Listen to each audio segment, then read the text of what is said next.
BBC Nepali सेवाको साँझ पखबाट गनी अन्सारीको नमस्कार। आज कार्यक्रममा नेपालमा लगातार चौथो दिन 1000 भन्दा बढीमा कोरोना भाइरस संक्रमण, आज हालसम्मकै उच्च संख्या 464 महिला 895 पुरुष सहित जम्मा 1359 संक्रमित हुनुभएको छ। वर्षेनी हुने मल अभाव समस्याको समाधान कसरी र कहिले? खरिदको प्रक्रियाको सरलीकृत कुरा, कारखाना स्थापना गर्ने जैविक विकल्पमा जाने कुरा छोडेर लान सक्यौँ भनेदेखि दीर्घकालमा फाइदा लिन सक्छौँ। 4 महिना वरिपरिमा हामीले यो सबै समस्या समाधान गरिसकेका हुनेछौँ। बीबीसी बहसमा कृषि मन्त्री र एकजना कृषि विज्ञ र अन्तर्राष्ट्रिय प्रसङ्गमा मोरक्कोमा जातीय विभेद सम्बन्धी आरोप लागेका द नेदरल्यान्ड्सका चरम दक्षिणपन्थी नेतालाई अदालतद्वारा सफाई।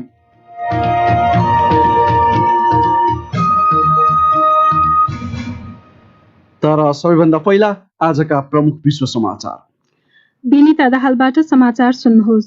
द नेदरल्यान्ड्सको पुनरावेदन अदालतले त्यहाँका चरम दक्षिणपन्थी राजनीतिज्ञ खीट विल्डर्समाथि जातीय विभेद उक्साएको भन्ने आरोपमा सफाई दिएको छ। 6 वर्ष अघि उनका समर्थकहरूले द नेदरल्यान्ड्समा मोरक्कोका मानिस विरुद्ध चुनावी नारा लगाउँदा उनले अलि बढी प्रतिक्रिया जनाएको न्यायाधीशले बताएका छन्। तर न्यायाधीशले विल्डर्सले त्यो मोरक्कोका जनताको अपमान गर्न नभई आफ्नो राजनीतिक फाइदाका लागि गरेको उल्लेख गरेका छन्। उनलाई कुनै जेल सजाय हुने छैन। ब्रिटेनका अनुसन्धानकर्ताहरूले इस्लामिक स्टेट समूहको डिजिटल लाइब्रेरीमा ठूलो संख्याका सामग्रीहरू बढ्ने क्रममा रहेको बताएका छन्। अनुसन्धानकर्ताका अनुसार अतिवादी सामग्री इन्टरनेटमा पुनः धेरै संख्यामा देखिएको छ र ती सामग्री एउटा प्रणालीबाट नभई विकेन्द्रित प्रणालीबाट राखिएकोले सामग्री हटाउन पनि निकै जटिल छ। बीबीसीका सुरक्षा मामिला संवाददाता गोर्डन कोरेरा भन्छन्, The digital library was discovered by researchers. सन् 2019 मा इस्लामिक स्टेटका प्रभावशाली नेता अबु बक्र अल बगदादीको मृत्युपछि डिजिटल लाइब्रेरी बारे थाहा भएको थियो। लन्डन स्थित इन्स्टिट्युट अफ स्ट्राटेजिक डायलगले उक्त डिजिटल लाइब्रेरीमा 90,000 भन्दा बढी सामग्री रहेको र प्रत्येक महिना 10,000 नयाँ प्रयोगकर्ताले ती सामग्री हेर्ने गरेको जनाएको छ। बीबीसी संवाददाता गोर्डन कोरेरा। अमेरिकामा रोजगारदाताहरूले गत महिना 14 लाख नयाँ जागिरहरू सृजना गरेका छन्, जसले गर्दा बेरोजगारी दर 10% भन्दा कममा झरेको छ। बेरोजगारी दर यति घटेको कोरोना भाइरसको विश्वव्यापी महामारी सुरु भए यता पहिलो पटक हो। लगातार 4 महिनादेखि बेरोजगारी दर घट्दै आएको छ र अहिले 8.4%मा रहेको छ। तपाई बीबीसी नेपाली सेवाको साँझ पख सुनिरहनु भएको छ। रुसको राष्ट्रपति कार्यालयका कट्टर आलोचक एलेक्सी नभाल्नीलाई स्नायुमा असर गर्ने विष प्रयोग गरेको विषयमाथिको छलफल पछि उत्तर एटलान्टिक सन्धि संगठन नेटोले नोभिचोक नामक विषको प्रयोगबारे खुलासा गर्न रुसलाई आह्वान गरेको छ। नेटोका महासचिव स्टोल्टनबर्गले नभाल्नीमाथि डरलाग्दो हमला भएको भन्दै त्यसको निन्दा सबै सदस्य राष्ट्रहरूले गरेको बताए। अहिले नभाल्नी बर्लिन स्थित अस्पतालमा कोमामा छन्। स्टोल्टनबर्ग भन्छन्, Time and again we have seen रुसको सत्ताको आलोचना गर्ने वा उसको प्रतिपक्षमा उभिनेलाई समय समयमा हमला भएको र ज्यान मार्ने धम्की दिएको हामीले पटक पटक देखेका छौं। केही मारिएकै पनि छन्। त्यसैले यो केवल एकजना व्यक्तिमाथि नभई प्रजातान्त्रिक अधिकारमाथिकै हमला हो। यसले अन्तर्राष्ट्रिय कानूनको उल्लङ्घन गरेको छ र यसप्रति अन्तर्राष्ट्रिय रूपमा प्रतिक्रिया जनाइनुपर्छ। नेटोका महासचिवको भनाई।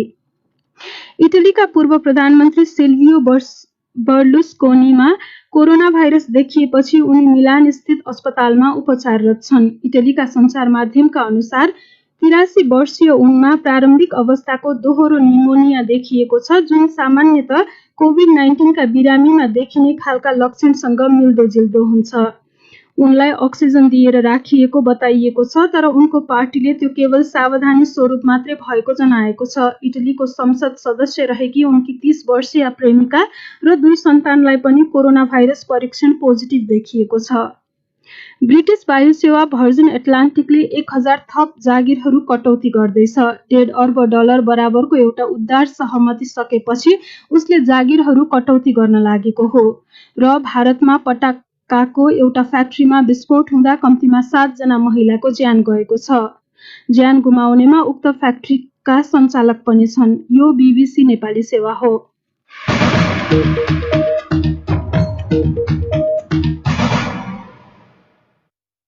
साँझपखमा पुनः स्वागत छ। नेपालमा लगातार चौथो दिन 1000 भन्दा बढी व्यक्तिमा कोरोना भाइरस संक्रमण पुष्टि भएको स्वास्थ्य तथा जनसङ्ख्या मन्त्रालयले जनाएको छ। विगत 24 घण्टामा हालसम्मकै सबैभन्दा धेरै 1359 जना नयाँ संक्रमित थपिएका छन् भने कोरोना भाइरसबाट एक चिनिया र एक भारतीय नागरिक सहित 14 जनाको मृत्यु भएको छ। मन्त्रालयका अनुसार यो अवधिमा संक्रमितकै हाराहारीमा अर्थात् 1354 जना संक्रमित व्यक्ति निको भएका छन्। एक रिपोर्ट। स्वास्थ्य तथा जनसङ्ख्या मन्त्रालयको तथ्याङ्क अनुसार शुक्रबार सहित विगत 17 दिनमा 7औं पटक 1000 भन्दा बढी व्यक्ति संक्रमित देखिएका छन्। यसअघि भदौ 2, 11, 14 अनि 16 गतेदेखि लगातार आजसम्म 1000 जना भन्दा बढीमा संक्रमण पुष्टि भएको छ। गत 24 घण्टामा देशभरि थपिएका कुल संक्रमितको संख्याबारे जानकारी गराउँदै मन्त्रालयका प्रवक्ता डाक्टर जागेश्वर गौतम 464 महिला 895 पुरुष सहित जम्मा 1359 संक्रमित हुनुभएको छ र आजसम्मको जम्मा पोजिटिभ हुनेहरूको संख्या 44,236 रहेको छ। गत 24 घण्टामा काठमाडौँ उपत्यकामा सर्वाधिक 454 जना संक्रमित भएका छन्। संक्रमितहरूमध्ये 151 जना सघन उपचार कक्षमा र 26 जना भेन्टिलेटरमा उपचाररत रहेको मन्त्रालयले जनाएको छ। विगत 24 घण्टामा 14 जनाको मृत्यु भएसँगै शुक्रबारसम्म नेपालमा कोरोना भाइरसबाट मृत्यु हुने व्यक्तिहरूको संख्या 271 पुगेको छ। मृतकहरू काठमाडौँमा 3 जना महिला र सप्तरीका 2 जना पुरुष रहेका छन्। अन्य मृतकमा चितवनकी एक महिला रहेकी छन् भने धनुषा, कास्की, रसुवा, नवलपरासी, प्युठान, रूपन्देही, पाल्पा र सुर्खेतका पुरुष रहेका छन्। मृतकहरू 22 देखि 82 वर्षका रहेका छन्। विगत 24 घण्टामा निको हुनेहरू संक्रमित हुने व्यक्तिभन्दा 5 जनाले मात्र कम छन्। पुनः मन्त्रालयका प्रवक्ता गौतम। कोभिड-19बाट संक्रमण मुक्त भई गत 24 घण्टामा डिस्चार्ज हुनुहुनेहरूको संख्या 1354 छ।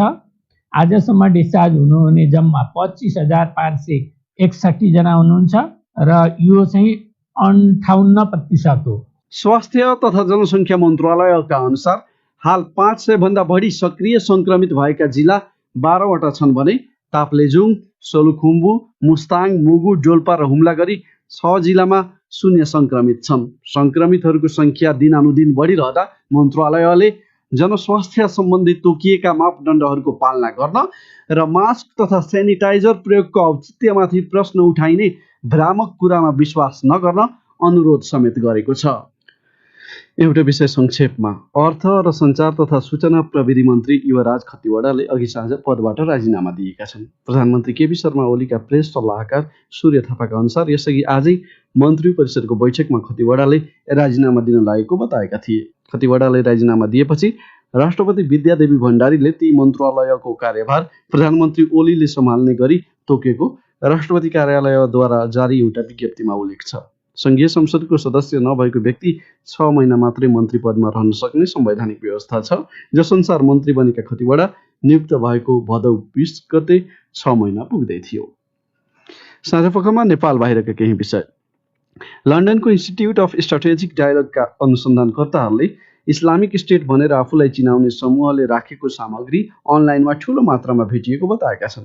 उक्त डिजिटल लाइब्रेरीमा 90,000 भन्दा बढी सामग्री रहेका छन् र ती सामग्री प्रति महिना 10,000 नयाँ प्रयोगकर्ताहरू हेर्न आउने गरेको अनुमान छ। BBC विवरणमा आधारित रिपोर्ट सुनौ विनिता दाहालबाट। अतिवाद सम्बन्धी सामग्री हटाइए पनि निरन्तर रूपमा त्यस्ता सामग्रीहरू पुनः राखिएको पाइएको विज्ञहरूले बताएका छन्।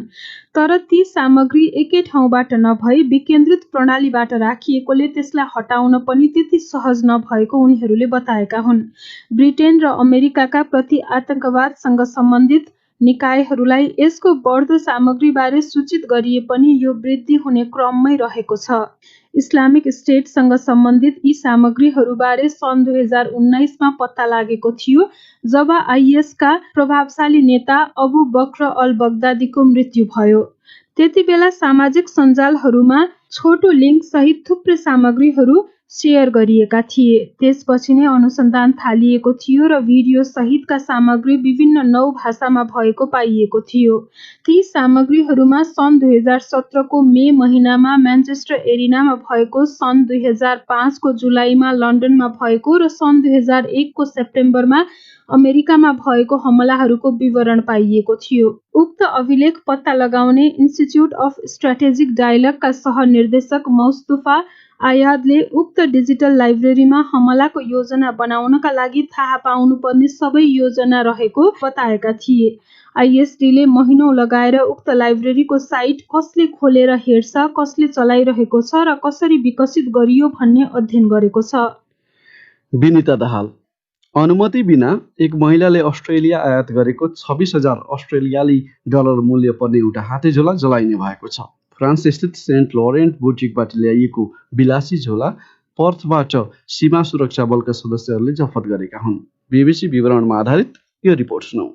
गोहीको छालाबाट निर्मित सामानहरू अस्ट्रेलियामा आयात गर्न पाइने भए पनि पसलेहरूले 70 अस्ट्रेलियाली डलर तिरी अनुमति लिनुपर्ने हुन्छ। अस्ट्रेलियाकी वातावरण मन्त्रीले आयात गर्न प्रक्रिया पुर्याउनु पर्ने कुराका लागि पछिल्लो घटना एउटा महँगो जनाउ घन्टी भएको प्रतिक्रिया दिएकी छन्। ती महिलाले 26,313 अस्ट्रेलियाली डलर घाटा बेहोर्नु पर्ने भएपछि अस्ट्रेलियाको कृषि, जल तथा वातावरण मन्त्रालयले थप कदम नचाल्ने निर्णय गरेको छ। अस्ट्रेलियामा वन्यजन्तुसँग सम्बन्धित व्यापारमा संलग्न भएको पाइएमा अधिकतम 10 वर्ष जेल सजाय भोग्नुपर्ने र 2,22,000 अस्ट्रेलियाली डलर जरिवाना तिर्नुपर्ने व्यवस्था छ। गोहीका छालाबाट निर्मित सामानलाई अस्ट्रेलियाले अनुमति दिए पनि सङ्कटापन्न प्रजातिहरूको अन्तर्राष्ट्रिय व्यापार सम्बन्धी साइटिस सन्धि अन्तर्गत कडा नियमन गरिन्छ। वातावरण मन्त्री सुसान लीले भनिन्, सङ्कटापन्न प्रजातिहरूलाई दीर्घकालसम्म रहिरहन दिनका लागि जनावरजन्य उत्पादनको व्यापारमा प्रतिबन्ध लगाउन महत्त्वपूर्ण भएकोले हामी अनलाइन मार्फत के खरिद गरिरहेका छौँ भन्ने बारे सचेत हुनुपर्छ।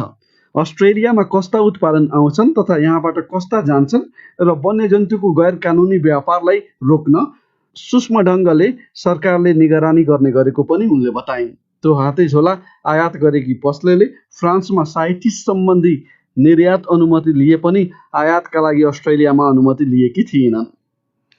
आज शुक्रबार, अब प्रस्तुत छ साप्ताहिक बीबीसी बहस।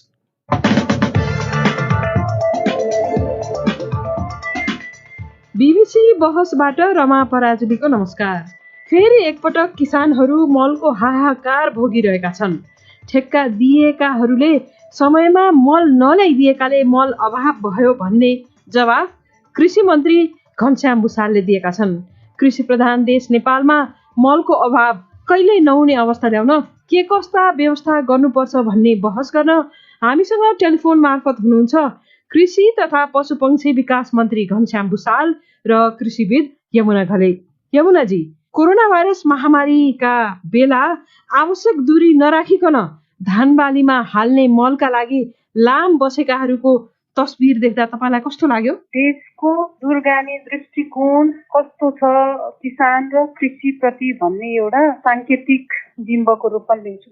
अझ अलिकति प्रश्नाइदिनुहोस्, साङ्केतिकै भयो तपाईँको कुरा पनि। किसानहरूको उत्पादन सम्बन्धी उहाँहरू जति चाहिँ सरोकार राख्नुहुन्छ त्यति नै सरोकार राज्यले, व्यापारिक वर्गले, उपभोक्ताहरूले र नीति नियम बनाउने सरकारवालाहरूले पनि यतिकै राम्रोसँग चासो दिइदिएको भए यो अहिले अवस्था आउँदैन थियो। मन्त्री घनश्याम भुसालजी, तपाईँ कृषि मन्त्री भएर आइसकेपछि धेरैले तपाईँ प्रति अलि बढी आशा गरेको भएर पनि हुनसक्छ अहिले पत्र पत्रिका र सामाजिक सञ्जालमा चाहिँ तपाईँ प्रति नै लक्षित विभिन्न प्रतिक्रिया आएका छन्। मल असाध्यै चाहिने समयमा मल नपाउँदाखेरि तपाईँले पत्रिकामा दिएको अन्तर्वार्ता पनि हेरी धानको हरेक गाजमा एकजना कृषकको अथवा एउटा परिवारको भावना जोडिएको हुन्छ भन्ने जुन कुरा भन्नुभएको छ तपाईँले प्रकट गरेको दुःखले मात्रै त उनीहरूको गर्जो टारिन्न नि? टारिँदैन। त्यसमा मैले भन्न खोजेको पनि त्यही नै हो। जुन क्षति भयो, जुन दुःख भयो, त्यसका प्रति मेरो उस्तै अनुभूति छ। अहिले जुन भयो त्यो चाहिँ भवितव्य हो भनेर मैले भन्ने गरेको छु। यद्यपि यो कुराले मात्रै पनि चित्त बुझ्दैन, तर आम रूपमा हामीले किसानहरूलाई राम्ररी हेर्न नसकेको कुरा साँचो हो। हाम्रो मुलुकमा कस्तो कृषि व्यवस्थाले किसानको हित गर्छ, संरक्षण गर्छ भन्ने कुरालाई हामीले राम्ररी ध्यान दिन सकेका छैनौँ, त्यस्तो व्यवस्था बनाउन सकेका छैनौँ भन्ने कुरा साँचो हो। म मन्त्रालयमा आएपछि उसैदेखि हामीले चाहिँ टेन्डर सुरु गरेका हौँ। टेन्डर खुल्दाखेरि नै कोरोना सुरु भयो र त्यो 1-1.5 महिना संसारभरि सबै चिज बन्द भयो, कारखानाहरू बन्द भए। मैले भनेको छु कि जहाजहरू, ट्रेनहरू, बन्दरगाहहरू, ब्याङ्कहरू, त्यस पछाडि टेन्डरहरू अगाडि बढे, तिनीहरूले ढिलो गरिदिए। दुईटा काम गर्यौँ हामीले। एउटा त पहिले भन्दा हामीले बजेट बढायौँ, बजेट बढेपछि र टेन्डर सुरु भएपछि अहिले कुनै अप्ठ्यारो हुँदैन यो वर्ष भन्ने कुरामा म ढुक्क थिएँ। तर यो कोरोनाको भवितव्यले यो सबै अस्तव्यस्त भयो र हामीले यो क्षति बेहोर्नु पर्यो, किसानले दुःख पाउँछ। यमुनाजीका जान्छु, तपाईँ त एउटा सरकारी नियुक्ति लिएर कृषिबारे सरकारलाई सुझाव दिने ठाउँमा हुनुहुन्छ। के छ तपाईँको सुझाव?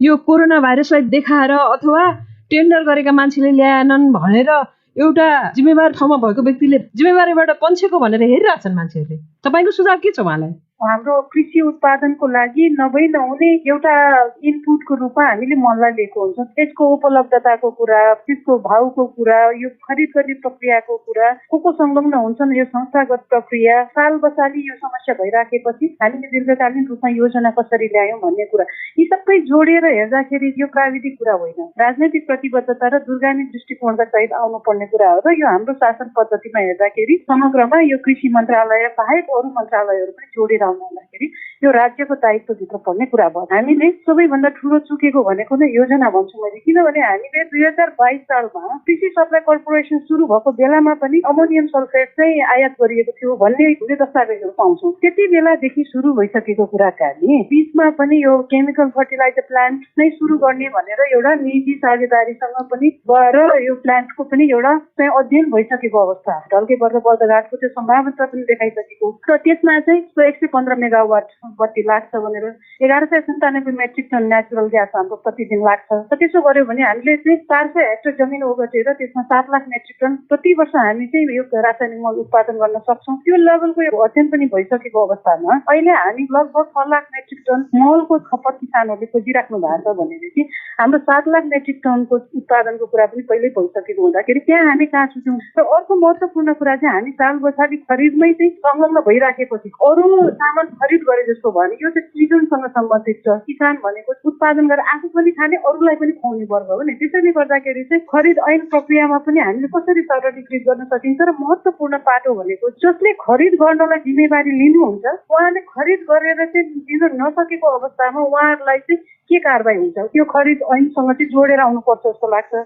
हामीले अरू देशहरूसँग पनि यो खरिदको प्रक्रियामा जोडिएर जाँदाखेरि G2G जुन हामीले एउटा देशदेखि अर्को देशसँग कुरा गर्छौँ, त्यो उत्पादन गर्ने देशहरूसँग पनि यो हाम्रो द्विपक्षीय र बहुपक्षीय कुराकानी हुँदाखेरि यी कुराहरू पनि सँगसँगै लगेर, जस्तो अहिले हामीले इन्धनहरू किनिराखेका छौँ, त्यही खालले चाहिँ मललाई पनि हामीले सुलभ रूपमा चाहिँ किनेर केही लेभलमा चाहिँ हामीले बफर स्टकिङ चाहिँ गर्न सकेको भए अहिले यस्तो अवस्था आउँदैन थियो। त्यसको बफर स्टकिङ गर्न पर्छ भने त्यो बफर स्टकिङमा हाम्रो क्यापासिटी बढाउनु। घनश्यामजी सुन्नुभयो, मैले यमुनाजीले सोधेका 3टा मुख्य कुराहरू तपाईँलाई एकपछि अर्को सोध्छु। एउटा चाहिँ ल्याउन नसक्नेलाई तपाईँ कारबाही गर्नुहुन्छ कि गर्नुहुन्न? टेन्डर खोलेर पनि जसले ल्याएनन्, ल्याइराखेका छैनन्, त्यो आपूर्तिको जुन समस्या आउने गरेको छ त्यसबाट मैले सिक्नुपर्छ।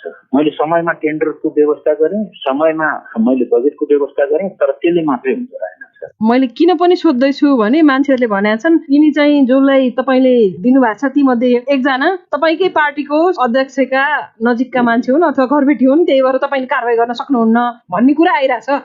म अहिले जहाँ छु त्यहाँबाट के भन्छु भने मैले घरबेटी वा अर्को वा परिवारको सदस्य वा मेरै परिवारको सदस्य मध्ये चिन्ने। त्यसो गर्दाखेरि कृषि मन्त्रालयलाई उहाँहरूले भनेको समयमा मल ल्याइदिनुहुन्छ भनेर हामीले उहाँहरूलाई टेन्डर दिएका हौँ, नियम बमोजिम। त्यो नियम उहाँहरूले पालना गर्नुपर्छ। अहिले म यति मात्रै भन्छु। अब अर्को यमुनाजीले भनेको कुरा, नेपालमै कारखाना स्थापना हुनु पर्यो। योभन्दा अगाडि प्रयत्नहरू भए, रासायनिक मल कारखाना खोल्नलाई ती सफल हुन सकेनन्। अहिले लगानी बोर्डमा पनि त्यही खालको कुरा आएर अड्केर बसेको छ। 115 मेगावाट बिजुली चाहिन्छ भनेर जुन यमुनाजीले भन्नुभयो, अहिले त हामीसँग अब बढी हुने भयो बिजुली, कहाँ बेचौँ भनेर बसिरहेछौँ। भनेपछि यही उपयोग गरेर राज्यले मल भनेको हामी कृषि प्रधान देश हो भने हामी सारा जनतालाई, सारा कृषकलाई मल उपलब्ध गराउँछौँ भनेर राज्यले आफै खोले के हुन्छ कारखाना? मैले यस विषयमा अध्ययन गरेको लगानी बोर्डसँग तुरुन्तै बोलाएर उहाँहरूसँग कुराकानी गरेँ। एउटा पुरानो टेक्नोलोजी रहेछ, यो केवल बिजुलीबाट मात्रै नाइट्रोजन तान्ने अहिले चलनमा छैन। अर्को प्रविधि भनेको ग्यासबाट गर्ने हो। ग्यास चाहिँ हाम्रो नेपालको सबभन्दा नजिक गोरखपुरमा अझ 2 वर्ष जति करिब पछाडि आउँछ। त्यस पछाडि हामीले यता पाइप ल्याउने र कारखाना खोल्ने कुरा सुरु गर्यौँदेखि त्यो सम्भव छ। तर योभन्दा चाँडै गर्छु भनेर हामी जहाँ सम्भव छैन। त्यो भनेको 5-6 वर्ष कति लाग्ला, तर हामीले त आउने वर्षदेखि नै गर्नुपर्ने। त्यसको लागि पनि यमुनाजीले एउटा कुरा भन्नुभएको थियो, सरकारदेखि सरकारसँग नि जुन चाहिँ 2017 सालसम्म भारतसँग थियो, तपाईहरूका नेताहरूले अनेक थरी बोलेर भारतलाई चिड्याएको कारणले यो अवस्था आएको, त्यो चाहिँ नवीकरण हुन सकेन भनेर एक थरीले भन्छन्। G2G गरेर तपाईँले जसरी पेट्रोलियम पदार्थ ल्याउनु भएको छ त्यसै गरी ल्याइदिए प्रभावकारी संयन्त्र बनाउन सक्नु पर्यो नि, होइन? त्यति बेरसम्म त्यो गर्न तपाईँसँग छ योजना?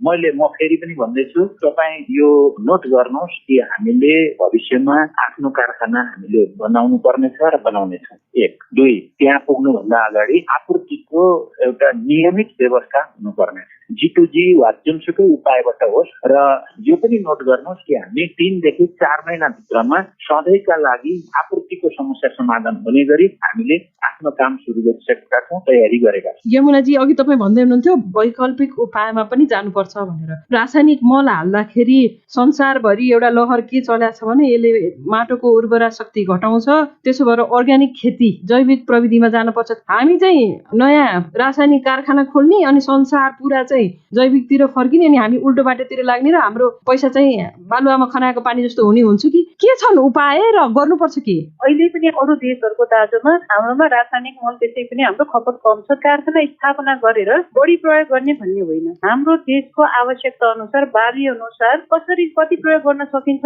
भन्ने कुराको लेखाजोखा हामीले राम्रोसँग गर्नु पर्यो, प्राविधिक जानकारी दिन सक्नु पर्यो र त्यसको उपयोगिताको हिसाबले पनि हामीले अनुगमन गर्न सक्नु पर्यो। र त्यसको महत्त्वपूर्ण पाटो अर्को के भनेको भनेदेखि कारखाना स्थापनाको कुरा गर्दा नाफामा संस्था चलिराख्नु पर्यो। त्यो चाहिँ भारतमै पनि उहाँहरूलाई आफूलाई चाहिने लगभग 60% जति मात्रै मल उहाँले उत्पादन गर्नुहुन्छ, उहाँले पनि अन्तबाट ल्याउनुहुन्छ। बजार त त्यहाँ पनि छ नि त, नेचुरल ग्यास उहाँले सप्लाई गर्नुहुन्छ भने। र हामीले चाहिँ बाइलेटरल ट्रेडको कुरा गर्दाखेरि निकासी गर्ने कुराहरूमा ट्याक्सको नेगोसिएसनहरू गर्नु सक्यो भनेदेखि एउटा अलिकति होलो भयो भने त्यहाँ जान्छ कि भन्ने एउटा चाहिँ राम्रो, किनभने बजारको समस्या नहुन पनि सक्छ भन्ने तपाईँको कुरा भयो। हामी वैकल्पिक मल खादको कुरा गर्न सक्छौँ कि सक्दैनौँ? त्यो एकदमै महत्त्वपूर्ण छ, किनभने हामीले यो दीर्घकालीन कृषिको वैकल्पिक उपाय खोज्ने हो भनेदेखि हाम्रो जैविक विकल्प हामीले खोज्नै पर्छ। त्यो हाम्रो माटोको लागि, त्यो हाम्रो स्वास्थ्यको लागि, त्यो अरू हाम्रो जलचर र उभयचर सबै हाम्रो बाली बिरुवाको लागि, र दीर्घकालीन हिसाबले भन्ने हो भनेदेखि हाम्रो सम्पूर्ण जगतकै राम्रो स्वास्थ्यको लागि भनेर भनिन्छ। हामी सकारात्मक बाटोमा किन छौँ भन्दाखेरि 2-3वटा कुराहरूले। एउटा चाहिँ हामीसँग 40 देखि 42% जमिन वनले ढाकेको छ। त्यो भनेको एकदमै राम्रो, हाम्रो प्राविधिक भाषामा भने बायोमासको कुरा गर्छु, त्यो पात पतिङ्गर आदि इत्यादि कुराहरू। पात पतिङ्गरको प्रयोग हामीले माटोमा कसरी खेतीयोग्य जमिनमा कसरी उपयोग गर्न सक्छौँ भने वनको नीतिमा पनि हेर्नुपर्ने हुन सक्छ त्यसको उपयोगिताको बारेमा। तर ठुलो मात्रामा खेती गर्दाखेरि जैविकले मात्रै भ्याउला त, रासायनिक पनि त चाहिहाल्यो नि, होइन? हामीले कस्तो खालको खेती पद्धति निर्माण गर्ने भन्ने कुरा भइरहेको छ। कृषि मन्त्रालय आफैले पनि कृषि नीति चाहिँ बनाइराखेको अवस्था पनि छ, र त्यो सँगसँगै चाहिँ अलिकति पर्यावरणीय कृषिलाई, प्रङ्गारी कृषिलाई बढावा दिने भन्ने कुरा पनि भएको छ। र तपाईँले याद गर्नुभयो भने धेरै प्रादेशिक सरकारहरूले, स्थानीय सरकारहरूले यो जैविक खेती, प्रङ्गारी खेतीलाई बढी जोड दिएर पनि गइराखेको छ। सबैभन्दा ठुलो प्रतिबद्धता आउनुपर्ने कहाँबाट भन्दा स्थानीय सरकारबाट। स्थानीय सरकारलाई नै धेरै जसो कृषिका कार्यक्रमहरूको जिम्मेवारी उहाँहरूलाई नै छ। त्यहाँको पोषण सुरक्षा र खाद्य सुरक्षाको जिम्मा पनि उहाँहरूकै छ भनेपछि स्थानीयकरण गर्ने ठाउँमा स्थानीय सरकार प्रतिबद्ध छ, र उहाँहरूको चाहिँ क्षमता विकास गरेर सङ्घीय सरकारले र प्रादेशिक सरकारले सहयोग गर्दै लगेको खण्डमा एकदम सम्भावना देखिने एउटा एरिया त्यो भयो। अर्को अहिले बिस्तारै सहरी विकास हुँदै गएको छ, त्योसँग पनि मिल्ने खालको खेती पद्धति निर्माण गर्दै जाने। हाम्रो फोहोरहरू अहिले जसरी हामीले व्यवस्थापन गरिराखेका छौँ, कुहिने फोहोर र नकुहिने फोहोरको पनि व्यवस्थापन गर्दै जाँदाखेरि लगभग 20% अहिले हाम्रो भूभाग चाहिँ सहरले ओगटेको छ भने बिस्तारै सहरीकरण हुँदै जाँदाखेरि त्यहाँबाट निस्किने फोहोरहरूलाई पनि हामीले खेतीमा पनि प्रयोग गर्न सकिने अर्को पाटो भयो। अहिले धेरै नगरपालिकाहरूले त्यो थालिसक्नु पनि भएको छ।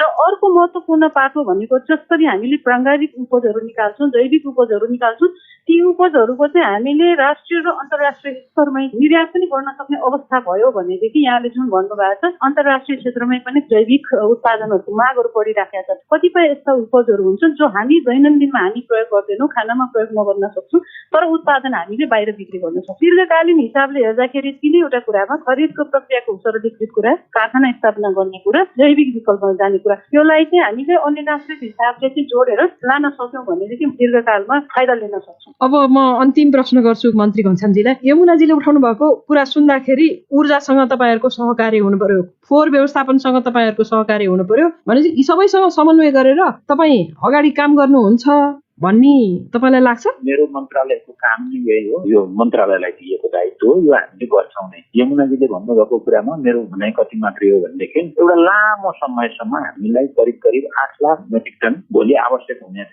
8 लाख मेट्रिक टन वरिपरिको मागलाई कायम राखेर त्योभन्दा नबढाउने गरी हामी अरू वैकल्पिक मलको व्यवस्था गर्न सक्यौँ भनेदेखि त्यो चाहिँ राम्रो हुनेछ। तर केही समयका लागि जतिसुकै भन्दाखेरि पनि हामीलाई यो रासायनिक मल चाहिनेछ। अहिले नै पनि हामी ठुलो घाटामा छौँ, 12 लाख मेट्रिक टन जति धान नै हाम्रो घाटामा छ। त्यो हामीले उत्पादन अलि छिटो नै हाम्रो खाद्य सुरक्षाका लागि पनि बढाउनु पर्ने। त्यसले गर्दा केही समय यो रासायनिक मल चाहिनेछ। वितरणको व्यवस्था समाधान गरेका छौँ, एउटा निर्देशिका बनाएका छौँ र अब हामीले सबै मल दर्ता भएका सहकारीहरूलाई होइन कि नगरपालिका गाउँपालिकाले तोकेका सहकारी फर्महरूलाई दिने गरी आन्तरिक व्यवस्थापनको एउटा नीतिगत योजना बनाइसकेका छौँ। अब हामीले आपूर्ति र वितरणको व्यवस्था लामो समयसम्मका लागि हामीले समाधान गरेर जान्छौँ। दोस्रो कारखानाको कुरा हो, हामीले त्यसबारेमा छलफल गर्दैछौँ। खास गरी भारतको गोरखपुरसम्म उताबाट पाइपलाइन आउँदासम्म हामी तयार भइसकेको हुनुपर्छ।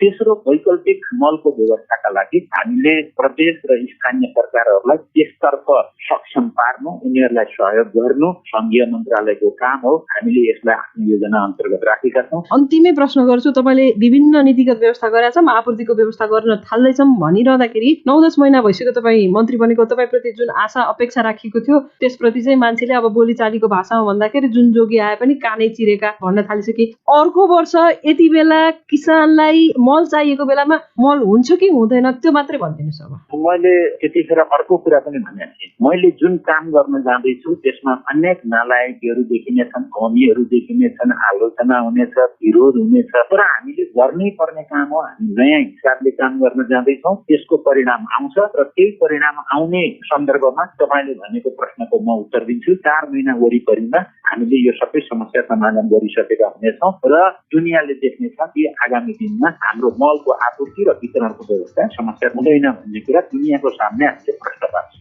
हस् त, कृषि तथा पशुपन्छी विकास मन्त्री घनश्याम भुसाल र कृषिविद यमुना घलेलाई धेरै धन्यवाद। र बीबीसी बहस प्रस्तुत गर्दै थिइन् साथी रमा पराजुली। अब अन्त्यमा प्रमुख विश्व समाचार संक्षेपमा। द नेदरल्यान्ड्सका चरम दक्षिणपन्थी राजनीतिज्ञ कीट विल्डर्सले मोरोक्कोका मानिसलाई एउटा समूहको रूपमा चित्रण गर्दै अपमान गरेको पुनरावेदनको फैसला विरुद्ध सर्वोच्च अदालत जाने बताएका छन्। ब्रिटेनका अनुसन्धानकर्ताहरूले इस्लामिक स्टेट समूहको डिजिटल लाइब्रेरीमा ठूलो संख्याका सामग्रीहरू बढ्ने क्रममा रहेको बताएका छन्। अनुसन्धानकर्ताका अनुसार विकेन्द्रित प्रणालीबाट राखिएकोले ती सामग्री हटाउन निकै कठिन छ। अमेरिकामा रोजगारदाताहरूले गत महिना 14 लाख नयाँ जागिरहरू सिर्जना गरेका छन्, जसले गर्दा बेरोजगारी दर 10% भन्दा कममा झरेको छ। इटलीका पूर्व प्रधानमन्त्री सिल्भियो बर्लुस्कोनीमा कोरोना भाइरस देखिएपछि उनी मिलान स्थित अस्पतालमा उपचाररत छन्। ब्रिटिस वायु सेवा भर्जिन एटलान्टिकले 1000 थप जागिरहरू कटौती गर्दैछ र भारतमा पटाकाको एउटा फ्याक्ट्रीमा विस्फोट हुँदा कम्तीमा 7 जना महिलाको ज्यान गएको छ।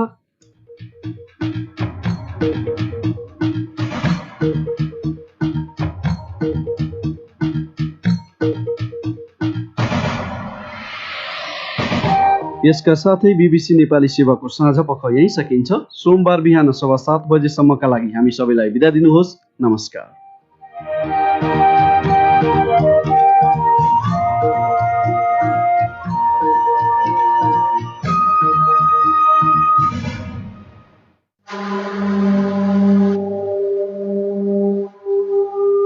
अया आमा, ऐ आमा मेरो घाँटी दुख्यो चोक निल्न पनि